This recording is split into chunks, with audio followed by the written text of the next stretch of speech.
नमस्ते, अभिवादन आपका इनोसेंट इन्वेस्टर के इस नए वीडियो में आपके लिए डिस्क्लेमर। कल की बाजार की बात करेंगे। निफ्टी 15,800 पे क्लोजिंग देने में सफल हुई थी, जो कि काफ़ी अच्छी चीज़ है। हमारी बाजार कहां पर खुलने के आसार बना रही है। अगर हम ग्लोबल मार्केट्स को देखें तो वहां पर हमको एक बढ़त ही देखने को मिली है, लेकिन वो बढ़त उतनी अच्छी नहीं है जितनी हमको एक पॉजिटिव ओपनिंग दिला जाए, क्योंकि हम एक बढ़िया मोमेंटम पहले से ही दिखा चुके हैं। याद रखिएगा, जो डाउ फ्यूचर्स है वो ठीक ठाक ट्रेड कर रहे हैं, स्टेबिलिटी है, लेकिन एक छोटी सी प्रॉफिट बुकिंग हमको वहाँ पर देखने को मिल रही है। इसी कारण सिंगापुर वाली बाजार भी लगभग 30-40 पॉइंट नीचे ट्रेड कर रही है करंट सिचुएशन में। क्या बाजार नीचे ही खुलेगी, आपको बताएंगे, और इंपॉर्टेंट लेवल्स क्या हैं वो भी बताएंगे। पहले इंट्राडे परफॉर्मेंस डिस्कस कर लेते हैं। एलआईसी हाउसिंग फाइनेंस हमको सेल साइड का ट्रेड मिलता है, टारगेट सारे हिट होते हैं। डीसीबी बैंक सेल साइड का ट्रेड मिलता है, टारगेट सारे हिट होते हैं। सबसे अच्छी बात यहाँ पर ये रही कि रिट्रेसमेंट हमको बहुत ही परफेक्ट समय पे मिल गया, जिसका हमने पूरा फायदा उठाया। टाटा मोटर्स हमको सेल साइड का ट्रेड मिलता है, टारगेट 1 पे मैं एग्जिट कर लेता हूँ। क्यों एग्जिट करता हूँ? क्योंकि एक बार हमें सेल साइड का ट्रेड मिलने के बाद बढ़िया मोमेंटम एक रुपये का पॉजिटिव साइड मिल रहा था। 1 रुपये काफ़ी ज़्यादा होता है, 0.33% होता है, लेकिन उसके बाद फिर से कॉस्ट पे आ गया था ये स्टॉक, जहाँ पर हमने शॉर्ट किया था 309 रुपये 60 पैसे के आसपास। और वहाँ से जब ये फिर से वापस टारगेट 1 के आसपास गया तो हमने वहाँ पर एग्जिट करना ही बेटर समझा, और वो हमारे लिए अच्छी स्ट्रैटेजी भी रही। भले थोड़ा समय लिया इसने, लेकिन जब अचानक से मोमेंटम आया तो वहाँ पर हमारे स्टॉप लॉस चले जाते। इसीलिए यहाँ पर मैंने आपको हमेशा बोला है, टारगेट 1 आने के बाद आपको स्मार्ट डिसीजन लेना चाहिए। मैं अक्सर मिस कर जाता हूँ इस चीज़ को, लेकिन टाटा मोटर्स में मैं लकी था जो ये काम कर पाया, लेकिन अन्य जगहों पे जैसे कि टाइटन, वहाँ पर मैं लकी नहीं था, यही काम नहीं कर पाया। समझाऊंगा आपको, लेकिन उससे पहले रिलायंस की बात करते हैं। रिलायंस में टारगेट 1 आता है, उसके बाद स्टॉक रिवर्स करता है, सारा दिन वहीं घूमता रह जाता है। टारगेट 1 पे मैं यहाँ पर एग्जिट नहीं कर पाता हूँ, और हमें कॉस्ट पे ही एग्जिट करना पड़ता है। अप्रॉक्सीमेटली 3 बजे के आसपास मैं यहाँ पर कॉस्ट पर एग्जिट करता हूँ। ठीक, यही सिनारियो टाटा मोटर्स में मेरे फेवर में हुआ, और यहाँ पर नहीं हुआ, क्योंकि टारगेट 1 लगभग यहाँ पर आ गया था, मेरा हिट नहीं हुआ। 2087 रुपये था मेरा, 2088 के जरा से ऊपर से घूम गया, मतलब 1 रुपये 20 पैसे के आसपास ये मिस कर दिया हमारा टारगेट 1 हिट करने से। अब वहाँ पर मैं पार्शियल प्रॉफिट बुक कर सकता था, पर हो नहीं पाया। आप कह सकते हो रिलायंस में हमारी किस्मत साथ नहीं थी। इन्फोसिस यहाँ पर कुछ कहना ही नहीं है, यहाँ पर तो सारा दिन स्टॉक रेंज में रहा। सेल साइड का ट्रेड लेने के बाद हमको एक स्मॉल लॉस में, आप कह सकते हो कॉस्ट टू कॉस्ट ही, क्योंकि यहाँ पर समझ लीजिए ब्रोकरेज थोड़ी सी ज़्यादा लग गई। क्योंकि अगर आप देखोगे सेल साइड का ट्रेड हमने 1542 रुपये के आसपास एवरेज किया था, और जो हमने एग्जिट किया है 1543 रुपये के आसपास किया है। 1 रुपये 20 पैसे के आसपास यहाँ पर हमारा लॉस हुआ है इन्फोसिस में। क्यों हुआ? हम चाहते तो प्रॉफिट में भी थोड़े से एग्जिट कर जाते, लेकिन नहीं हो पाया, क्योंकि हम इंतजार कर रहे थे अब गिरे, लेकिन गिरा ही नहीं। सपोर्ट तगड़ा था, कोई बात नहीं। टाइटन इकलौता स्टॉप लॉस, और यहाँ पर मैंने आपको हमेशा बोला है कि ये जो मोमेंटम आते हैं ना, ये हम इससे नहीं बच सकते। यहाँ पर हमारा दोस्त हमको बचाता है स्टॉप लॉस। ठीक, स्टॉप लॉस हमको बचा गया, कोई बात नहीं। स्टॉक फिर से रिवर्स कर गया, हम कॉस्ट पर एग्जिट कर जाते। अगर ये स्टॉप लॉस ना हिट हुआ था, कोई बात नहीं, ये सब होता जाता रहता बाजार में। तो इकलौता स्टॉप लॉस आज था टाइटन में, अदरवाइज हमारा कहीं पर भी स्टॉप लॉस हिट नहीं हुआ है। 2 कंप्लीट टारगेट मिले हैं, एक छोटा टारगेट मिला है, उसके बाद 2 जगहों पे हम कॉस्ट पर लगभग एग्जिट किए हैं, एक स्टॉप लॉस हम दिए हैं। इसको हम अगर ओवरऑल कैलकुलेट करेंगे, क्लोज टू 2% के आसपास का हमारा गेन बैठ रहा है। आप उसको जाकर कैलकुलेट कर लीजिएगा, हम अक्सर आपको कैलकुलेट करके बताते रहते हैं। अब कुछ बातें मेरी सुन लीजिए बहुत ध्यान से। नया सेटअप जैसा कुछ है नहीं, मैंने आपको पहले भी बताया है, सेटअप अपडेट हुआ है, ये चीज़ ध्यान रखिएगा। अपडेटेड जो वीडियो है जिससे आपकी एक्यूरेसी लगभग 7 से 8% बढ़ने वाली है, वो आपको अवेलेबल आज से ही कराई जाएगी। गेहूं के साथ घुन पिसता है, मैं ये बात इसलिए बोलना चाह रहा हूं क्योंकि व्हाट्सएप पे मैंने आपको बोला था थोड़ा इंतजार करके आप लोग मैसेज भेजिएगा, लेकिन जितने भी लोग सेटअप लेकर बैठे हैं, सर कब मिलेगा, सर कब मिलेगा, सर कब मिलेगा, सर कब मिलेगा। अरे भाई, सर का सर फोड़ो आकर, ऐसे मत किया करो भाई, थोड़ा सा सभ्य बनो, थोड़े सभ्य बनो आप लोग।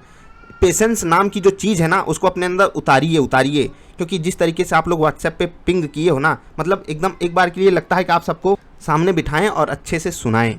थोड़ा सा बुरा मत मानिएगा, लेकिन सच्चाई यही है ना कि मतलब क्या कहें, थोड़ा सा मानव जैसा व्यवहार किया कीजिए। गेहूं के साथ घुन इसलिए पिसता है, ध्यान रखिएगा। मैं एक आपको ईमेल आईडी दे रहा हूं, इनोसेंट इन्वेस्टर, ठीक, स्पेलिंग देख लीजिएगा, innocent investor@gmail.com।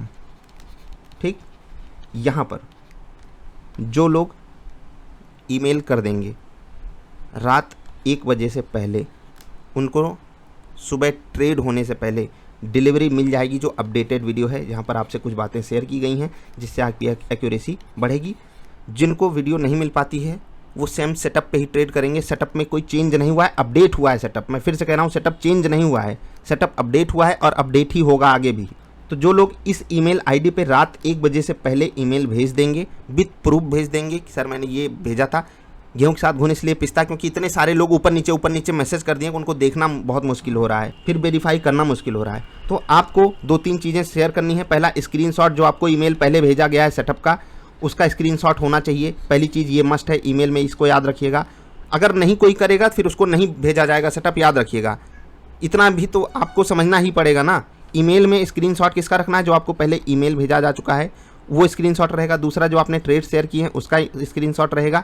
ये दोनों स्क्रीनशॉट लिख करके जो सब्जेक्ट रहेगा उसको आप डालना है IQ, ठीक, IQ सब्जेक्ट रहेगा और इसी सब्जेक्ट से आप ईमेल कर दीजिए 1 बजे से पहले। आपको सुबह होते होते डिलीवरी कर दी जाएगी नई वीडियो की।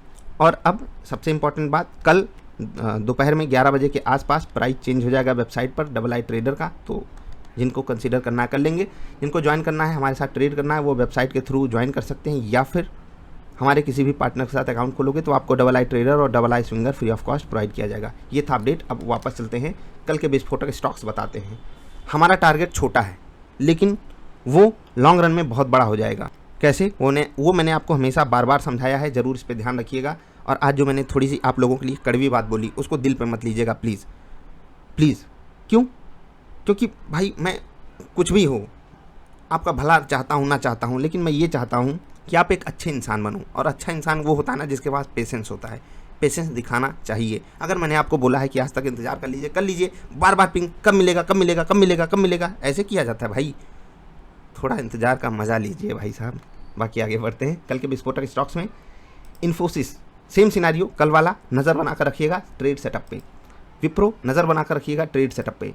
हिंदुस्तान यूनिलीवर नज़र बनाकर रखिएगा, सपोर्ट बहुत बढ़िया है, ट्रेड सेटअप पे ही लेना है।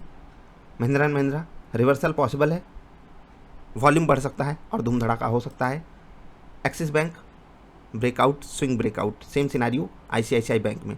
सेटअप पे ट्रेड लीजिएगा जिनके पास सेटअप है, जिनके पास नहीं है वो प्योर पॉइंट वाली वीडियो देखकर आराम से ट्रेड ले सकते हैं। इन्हीं स्टॉक्स पे आराम से आप स्टॉप लॉसेस एंड टारगेट्स को डिफाइन कर पाओगे।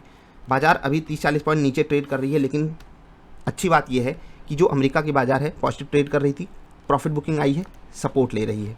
ज़्यादा चांसेस है हमारी बाजार पॉजिटिव खुले 10 से 15 पॉइंट। ठीक, इसके चांसेस क्यों? क्योंकि अमेरिका वाली बाज़ारों का सपोर्ट लेना लाजमी है। अगर वो सपोर्ट ले लेते हैं, थोड़ा भी ऊपर बंद होते हैं, तो हमारी बाज़ार के लिए संकेत अच्छा हो जाएगा, एक रिवर्सल पॉसिबल हो जाएगा। सिंगापुर वाली बाज़ार भी थोड़ा सा रिवर्सल दिखा सकती है, तो नज़र बनाकर रखिएगा। कल हमारी बाज़ार लगभग 10 से 15 पॉइंट पॉजिटिव खुल सकती है।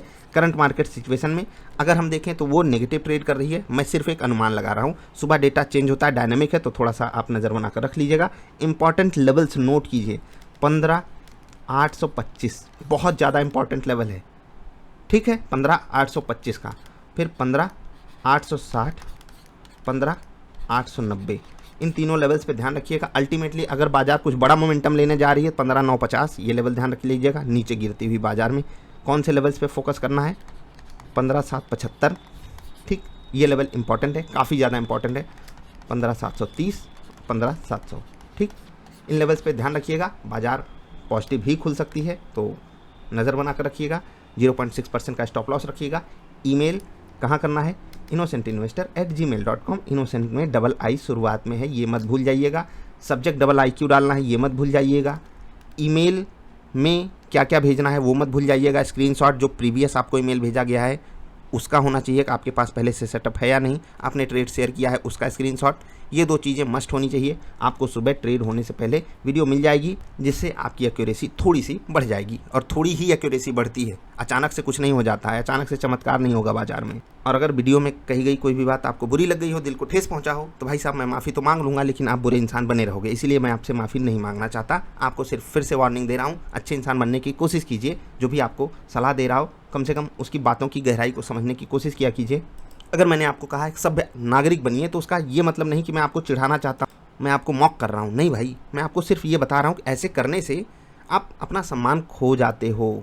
बार बार लोग पिंग किए पड़े हैं, तो खुद सोचिए, अच्छा नहीं लगता दोस्त। एकदम अच्छे बनने की बात नहीं कर रहा हूँ कि एकदम अरे सर आप महान है सर, अरे सर मत दीजिए सर, कोई बात नहीं सर, ये मत कीजिए। प्यार से, हाँ सर कब तक मिलेगा, एक मैसेज लंबा से भेज दीजिए। कुछ लोग ऐसे महापुरुष होते हैं, hi sir, hello sir, hi sir, कब मिलेगा सर, बस यही सब कर रहे हो भाई। ये कोई रिलेशनशिप थोड़ी बना के रखे हो, hi hello bye tata bye bye, ये क्या हो रहा है? समझ रहे हो ना मैं क्या कह रहा हूँ। एक बार मैसेज लिखा करो और देखो प्रोफेशनल मैसेजेस कैसे भेजे जाते हैं। मैं सिर्फ एक बात बता रहा हूँ। होता क्या है कि अगर मैंने कोई मैसेज खोला, वहाँ पर आप 50 बार में मैसेज भेजे हो, ये वो अच्छा पता नहीं क्या क्या लोग भेज देते हैं भाई। एक ही मैसेज अच्छे से कंबाइन कीजिए, उसको एक साथ लिख दीजिए, तो वो पढ़ने में भी आसानी होती है। समझ रहे होगे। बाकी ईमेल उसी को भेजा जाएगा जो ईमेल करेगा। नमस्कार।